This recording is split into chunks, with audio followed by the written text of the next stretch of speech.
A quiet afternoon turned chaotic on a suburban street when a police officer encountered a situation that would soon make headlines. The officer, a seasoned member of the force known for his strict adherence to procedure, had pulled over a small sedan for a minor traffic violation. As he approached the vehicle, he noticed the driver was a woman who appeared nervous and agitated. Her discomfort seemed disproportionate to the routine stop, piquing his curiosity. The officer, firm in his approach, asked for her license and registration. The woman, visibly uneasy, explained that she was borrowing the car from a friend. She provided the documents but fumbled with her words, inadvertently raising the officer's suspicions. Following protocol, the officer decided to conduct a thorough check on the vehicle. After a few minutes, he returned and asked the driver to step out of the car. It was then that the situation took an unexpected turn. The woman explained that she was unable to comply because she was physically disabled as she had no arms or legs. Her tone was a mix of frustration and embarrassment as she tried to convey her predicament to the officer.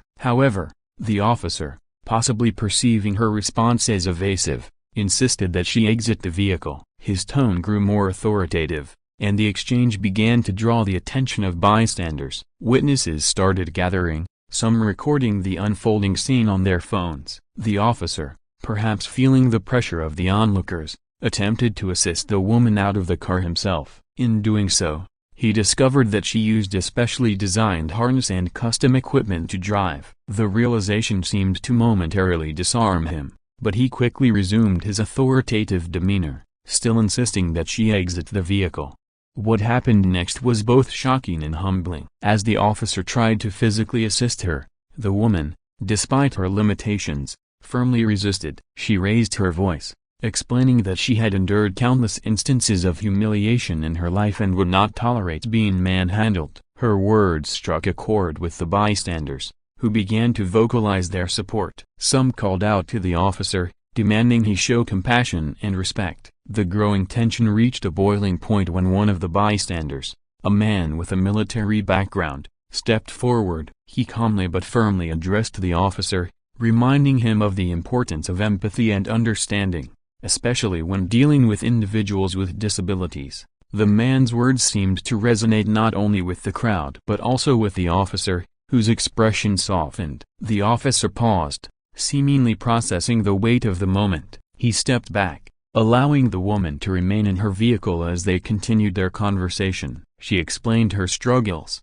her independence, and her refusal to let her disabilities define her. The tension began to dissipate, replaced by a quiet but palpable sense of solidarity among those present. What started as a routine traffic stop became a profound lesson in humanity. The officer, clearly moved, eventually apologized to the woman for his actions. She accepted his apology, emphasizing the importance of understanding and mutual respect. The crowd dispersed, many reflecting on what they had just witnessed. A raw, unfiltered moment that underscored the power of compassion and the resilience of the human spirit. As the officer stepped back, an unexpected moment of silence fell over the scene. It wasn't awkward, it was heavy, filled with the unspoken acknowledgement of a situation that had gone too far. The woman in the car, still visibly shaken but resolute, took a deep breath. She looked at the officer, her gaze steady despite the vulnerability of her position. "Do you know what it's like to have people see you as less than human every single day?"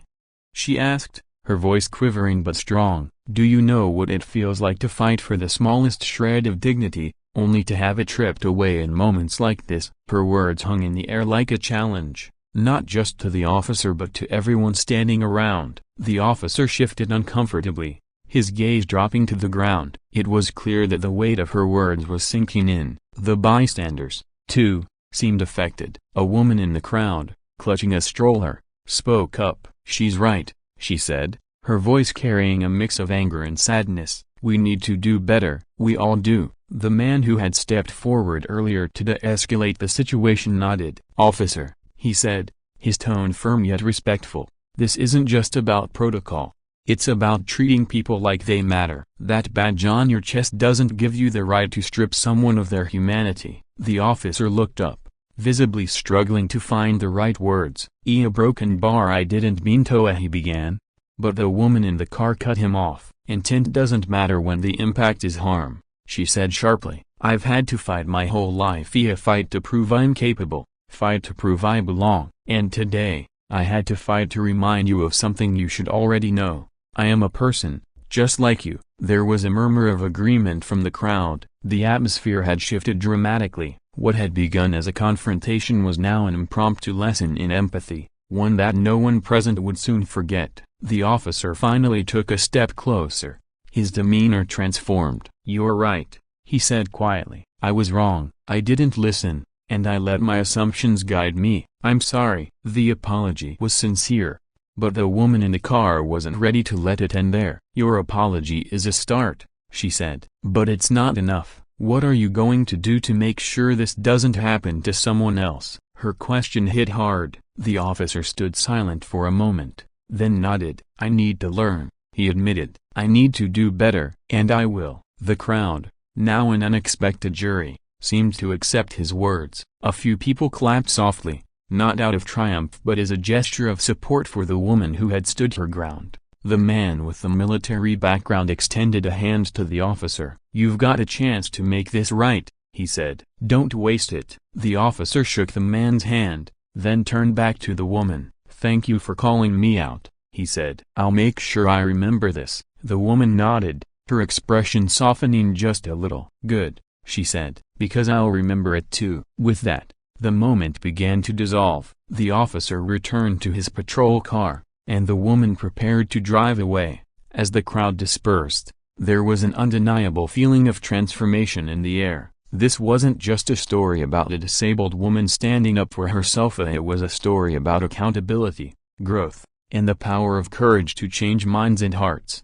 The officer never forgot that day, and in the months that followed, he became a vocal advocate for disability awareness training within the police force. As for the woman, she became a symbol of resilience in her community, proof that even the smallest voices can demand to be heard when they refuse to be silenced. Months passed, but the impact of that encounter rippled far beyond the people who had witnessed it. The woman, whose name was Sophia, found herself at the center of a larger conversation about disability rights and police reform. The video footage recorded by bystanders had gone viral, sparking debates across social media and in local government meetings. Sophia's calm yet firm confrontation had struck a chord with people worldwide, reminding them of the daily struggles faced by those living with disabilities.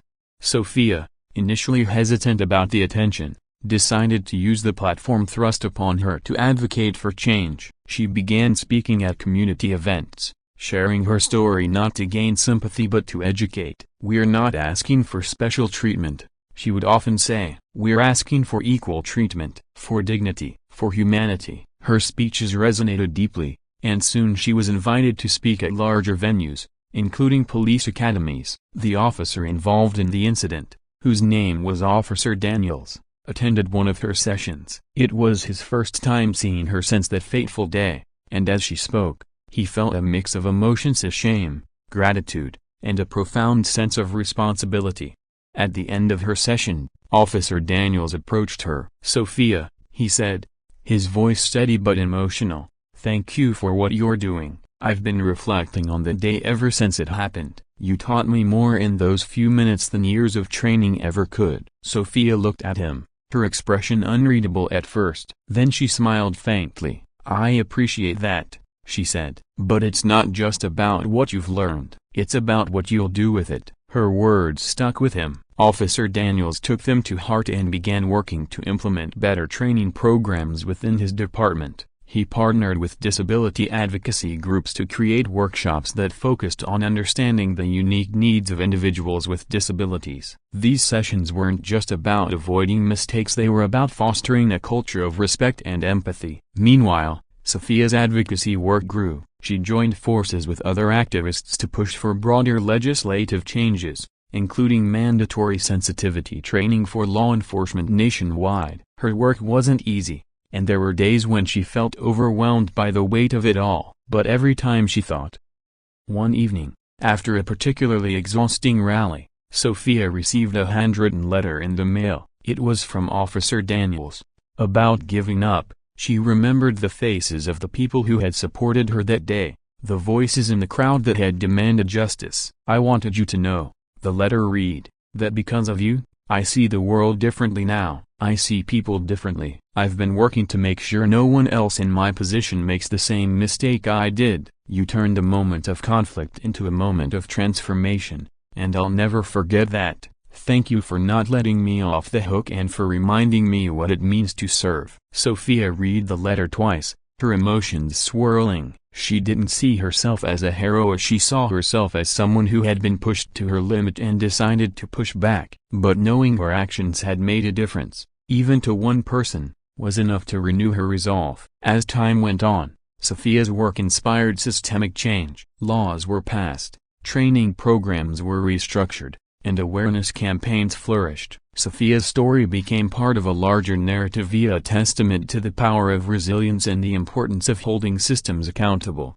And through it all, she carried a quiet pride, knowing that on that one chaotic day, when the world seemed stacked against her, she had refused to back down. Her strength had sparked a movement, and her voice had become a catalyst for change. Years later, Sophia's story had become a pivotal case study in law enforcement and human rights training programs. Her name was synonymous with resilience and advocacy, and she was regularly invited to share her journey on international platforms, from United Nations panels to grassroots workshops in small towns. Her voice carried the weight of lived experience and the conviction that change was possible. Officer Daniels had transformed his career in ways no one, not even he, could have predicted. Rising to a leadership role in his department, he championed inclusive policies and became a key figure in the national conversation about reform. His humility and willingness to learn made him a respected advocate, often appearing alongside Sophia at events. Together, they demonstrated how confrontation could lead to understanding and how personal accountability could drive systemic change. One particularly memorable occasion was when Sophia and Daniels were invited to a National Disability Rights Summit. The theme was Bridging Divides, and the two of them were the keynote speakers. Standing on the stage, Sophia began by recounting the incident that had brought them together. "Every time I tell this story, I relive that day," she said, her voice steady but emotional. "It was a moment I never wanted to experience, but out of that pain came something I never expected, a partnership, and a shared commitment to make sure no one else has to go through what I did." Daniels followed, his tone earnest. "When I look back at who I was that day, I see someone who had a lot to learn, but thanks to Sophia and the courage she showed, I've grown, and not just as an officer, but as a person. That day changed me. And it's why I'm here now, standing alongside her, working to change a system that can do better." The audience erupted in applause, not just for their words but for the powerful example they had become. Their journey from a tense roadside encounter to collaborators in a movement was a testament to what could happen when individuals chose growth over defensiveness, and unity over division. Outside the summit, a young woman in a wheelchair approached Sophia. Her eyes were wide with admiration. "I just wanted to say thank you," she said, her voice trembling. "You've shown me that I can stand up for myself, even if I'm sitting down." Sophia smiled warmly, her heart swelling. "You don't just stand up for yourself," she said. "You stand up for everyone who's ever felt invisible. Your voice matters, and you have every right to use it." The young woman nodded, tears glistening in her eyes. Daniels, standing nearby, placed a gentle hand on her shoulder. "And when you do," he added, "know that there are people out here listening and ready to support you." As the years passed, Sophia's work continued to evolve. She established a foundation dedicated to advocating for disability rights, providing resources, legal assistance, and education. Officer Daniels, now a retired captain, remained deeply involved, using his platform to mentor younger officers and ensure that empathy was at the core of their training. The ripple effects of their story continued to spread, touching countless lives and inspiring people across the globe. Sophia often reflected on how an ordinary day had turned into something extraordinary, not because of what had happened to her, but because of how she and others had responded. In her quiet moments, Sophia would sometimes wonder what might have happened if she hadn't spoken up that day, but then she would remind herself that the past couldn't be changed, that only the future could. And in that future, her voice, her courage, and her unyielding belief in justice would always have a place. Decades later, Sophia's name became part of a larger narrative of change that spanned generations. Her foundation, the Sophia Initiative for Equity and Dignity, became a global organization, empowering millions of disabled individuals and educating institutions on creating truly inclusive environments. Schools, workplaces, and law enforcement agencies adopted her advocacy model, which emphasized empathy, awareness, and systemic accountability.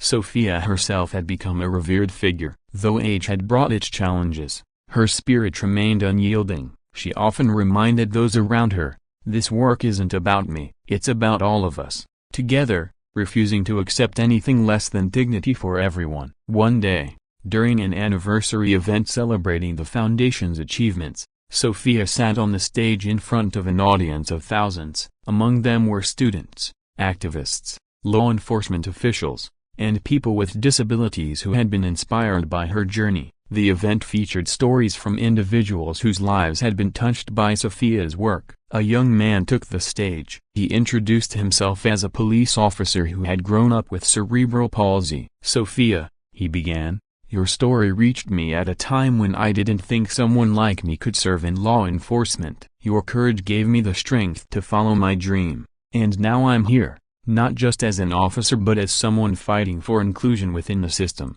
Thank you for showing us what's possible." Tears welled in Sophia's eyes as she listened. Stories like his were the reason she had kept going all these years. She smiled and nodded, silently thanking him for his courage. Later that evening, as the crowd mingled, Sophia found herself speaking with Officer Danielson, now well into retirement but still active as a mentor and advocate. His hair was silver, his face lined with the marks of time, but his eyes carried the same humility she had seen in them all those years ago.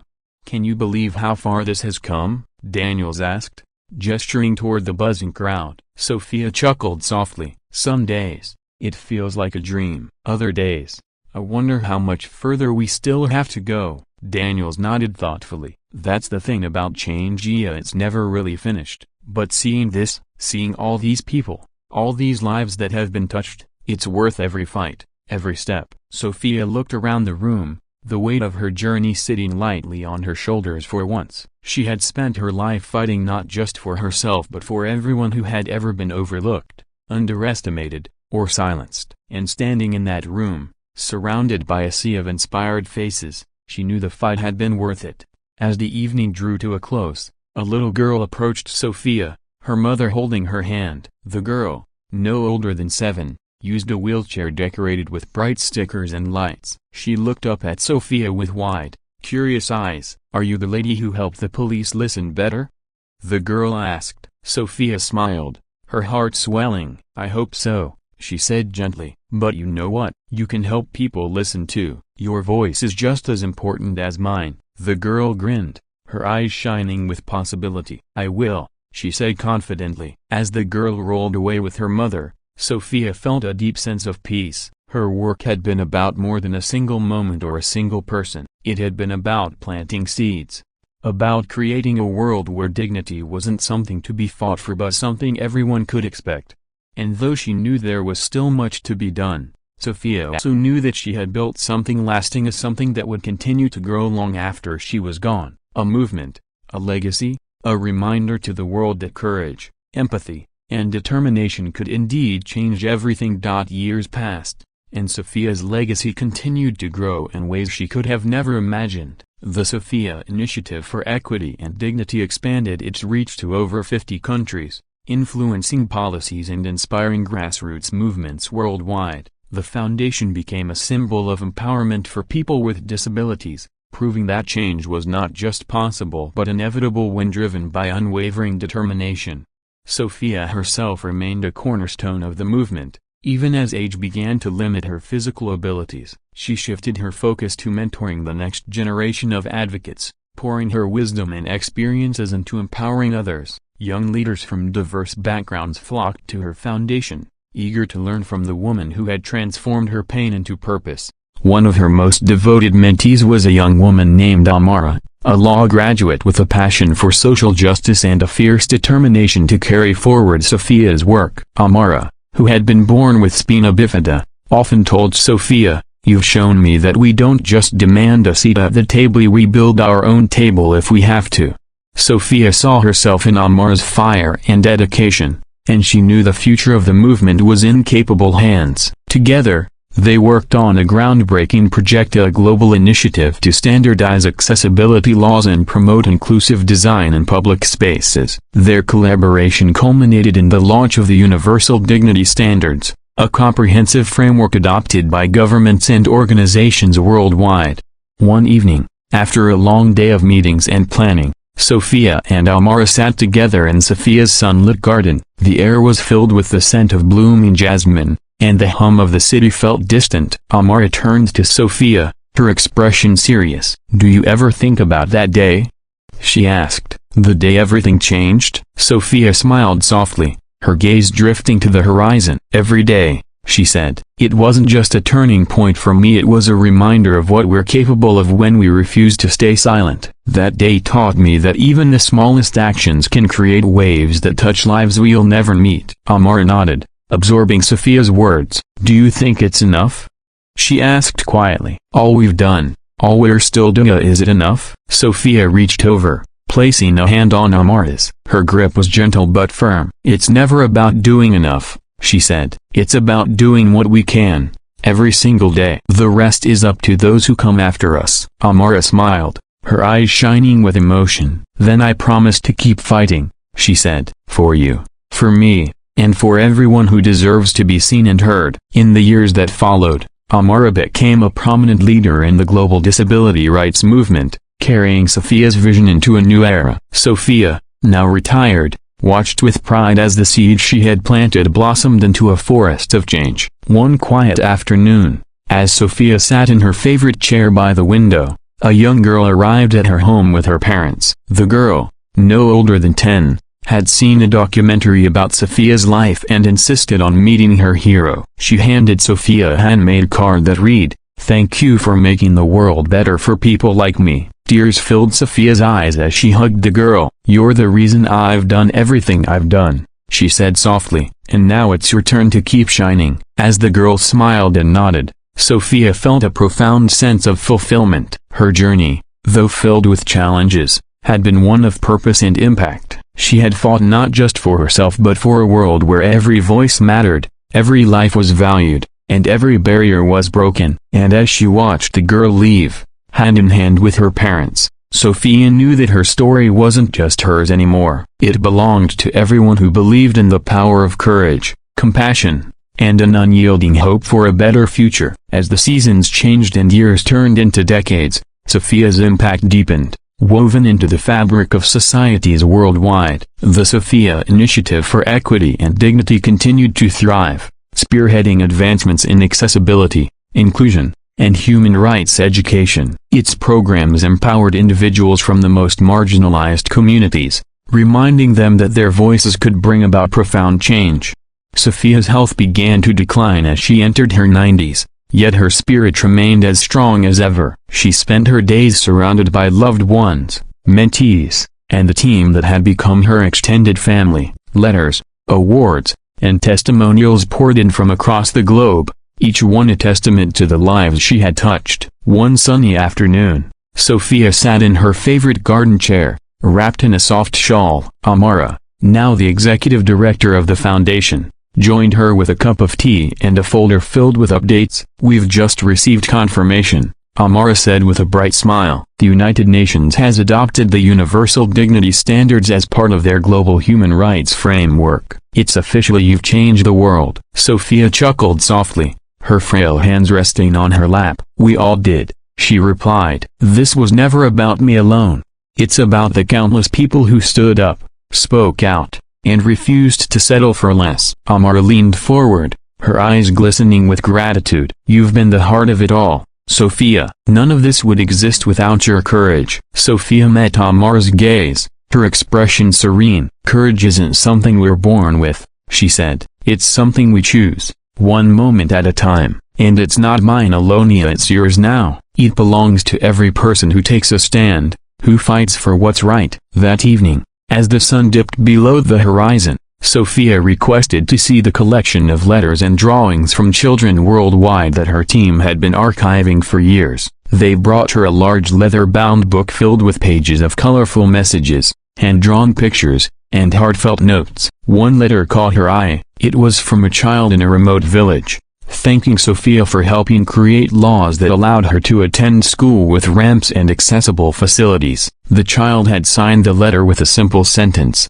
"Because of you, I feel seen." Sophia closed her eyes, holding the letter close to her heart. It was a moment of profound peace, knowing that her efforts had made a difference. She whispered softly, "This is what it's all about." A few weeks later, surrounded by her closest family and friends, Sophia passed away peacefully in her sleep. Her departure was met with an outpouring of grief and celebration of her extraordinary life. Vigils were held across the globe, and landmarks were lit in colors symbolizing inclusion and unity. Amara and the foundation organized a tribute ceremony, attended by world leaders, activists, and everyday people whose lives Sophia had touched. Her story was recounted in speeches, poems, and performances, each one capturing the essence of her resilience and kindness. At the ceremony's conclusion, Amara addressed the crowd, her voice steady and filled with emotion. "Sophia taught us that change begins with a single voice. She showed us that courage could break barriers and that love and dignity could reshape the world. Let us honor her legacy not just in words, but in actions, by continuing to fight for the world she dreamed of." As the crowd stood in unified applause, Sophia's memory lived on, not as a figure of the past but as an enduring force of inspiration. Her life had been a beacon, illuminating the path for generations to come. And as her legacy grew, so did the belief that every voice, no matter how small, held the power to create a better world.